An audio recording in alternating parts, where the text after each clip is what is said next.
Un saludo a los y las estudiantes de Historia Universal. Corresponde en este segundo semestre estudiar Historia de Chile, para luego, al final de este periodo, retomar la Historia Universal con la Guerra Fría. Por de pronto, en esta unidad de Historia de Chile, el estudio se va a centrar en la historia de Chile del siglo XX. En periodos escolares anteriores, ustedes ya conocen la historia de Chile hasta la época parlamentaria. Por lo tanto, vamos a recordar también en esta unidad algunos conceptos básicos de la época decimonónica, fines del siglo XIX, principios del siglo XX en la historia de Chile.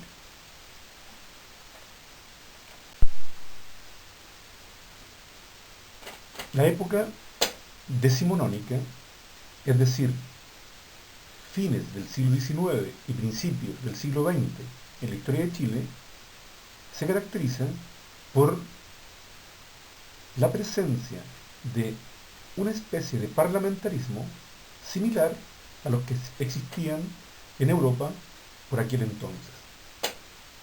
Claro está que en Chile la Constitución de 1833 estipulaba que ese parlamentarismo era de facto, ya que a través de prácticas parlamentarias y argucias, los diferentes partidos políticos se adueñaban del poder en términos de no facilitar el acto del presidente de la República de gobernar.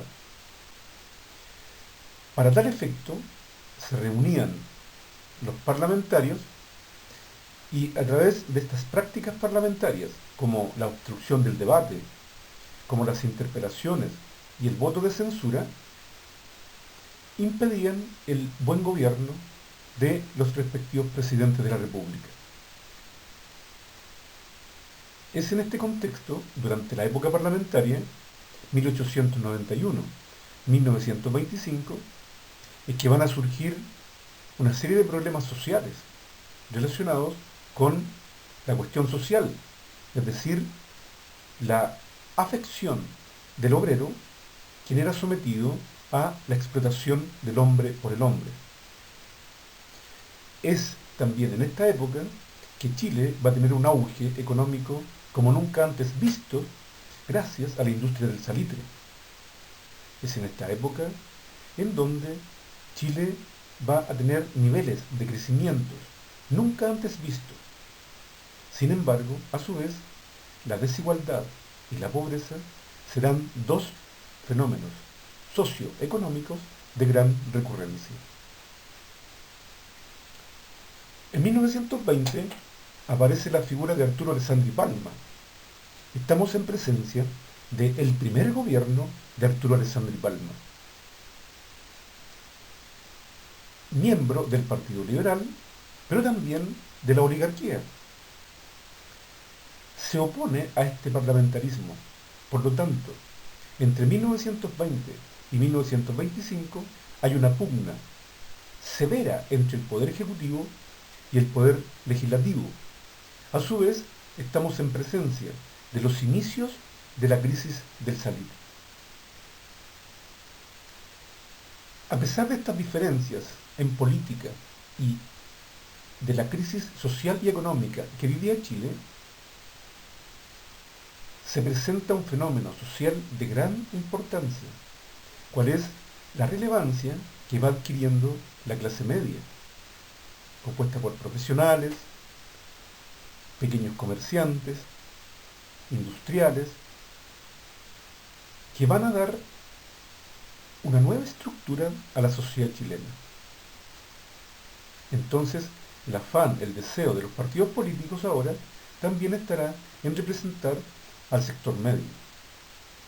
A su vez, ya se encuentran consolidados los partidos políticos de izquierda, que representarán históricamente a los trabajadores, a los obreros, a los campesinos.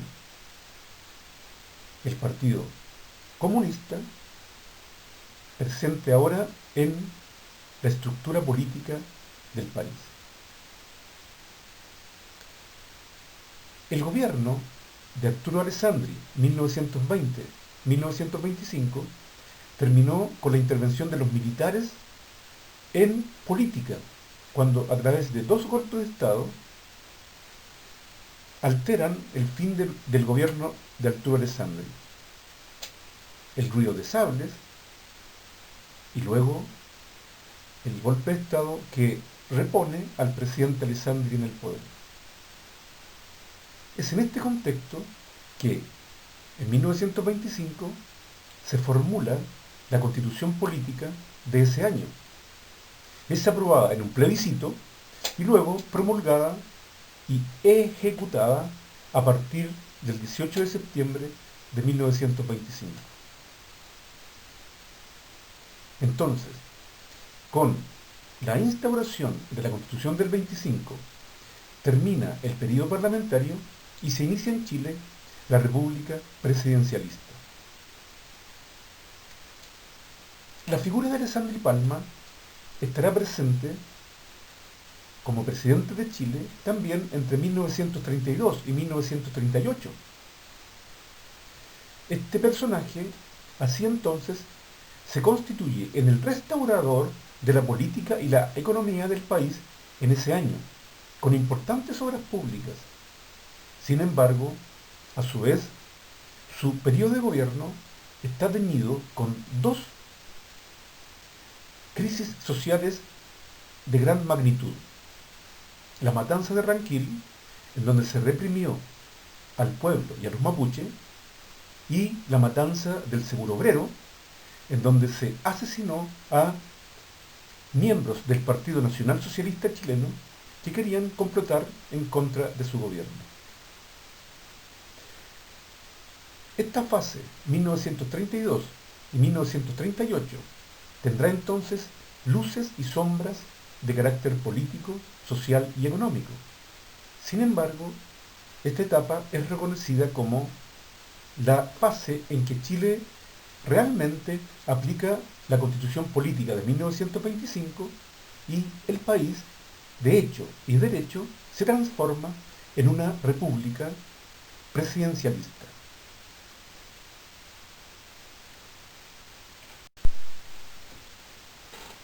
Con la Constitución Política de 1925 se inicia entonces la República Presidencialista en Chile, llamada así ya que el Poder Ejecutivo definitivamente será quien gobierna sobre la base de una serie de medidas constitucionales que impiden las prácticas parlamentarias.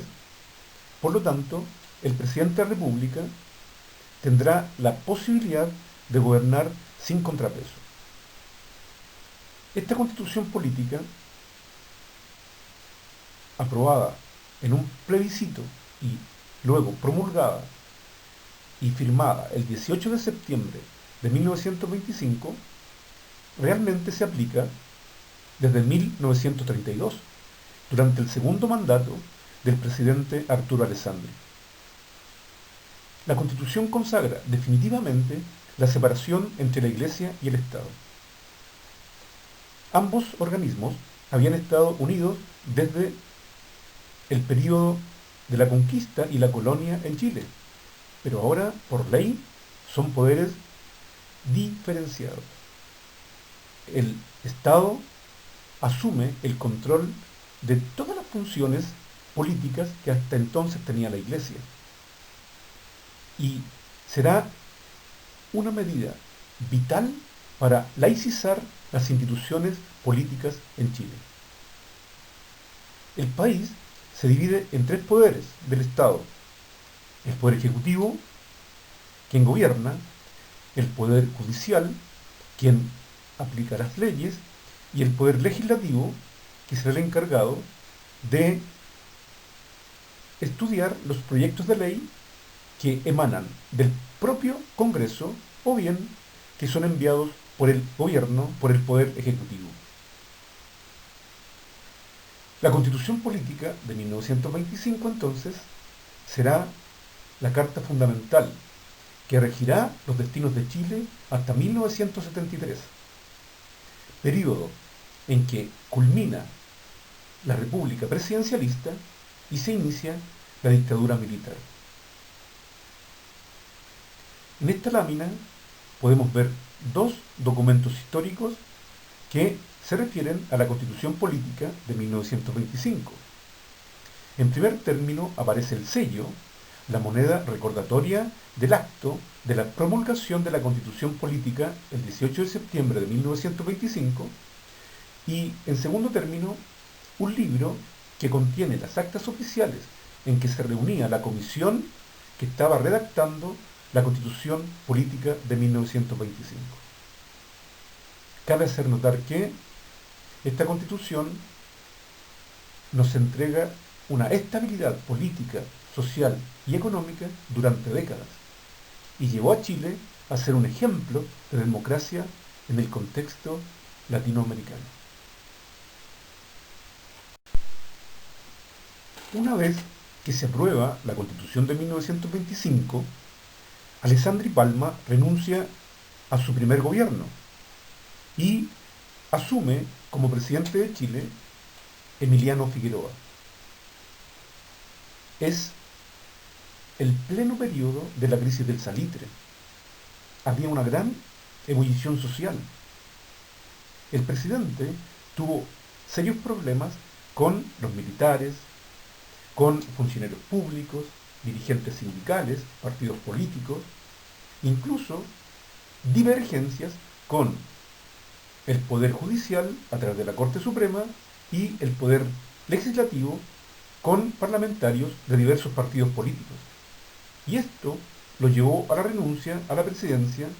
Por lo tanto, su gobierno es muy breve y termina en el más completo fracaso. Chile estaba sumido en medio de la anarquía política, social y económica.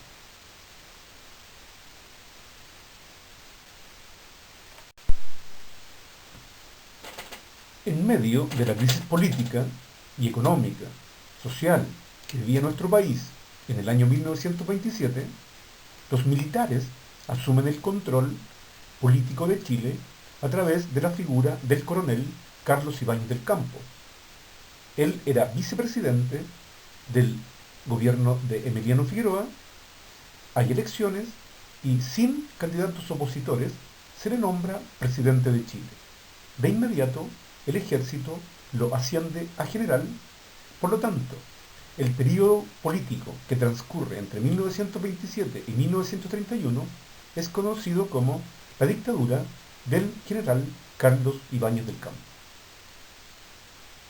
Su gobierno tendrá como objetivo terminar con la anarquía política existente y además recuperar la economía del país.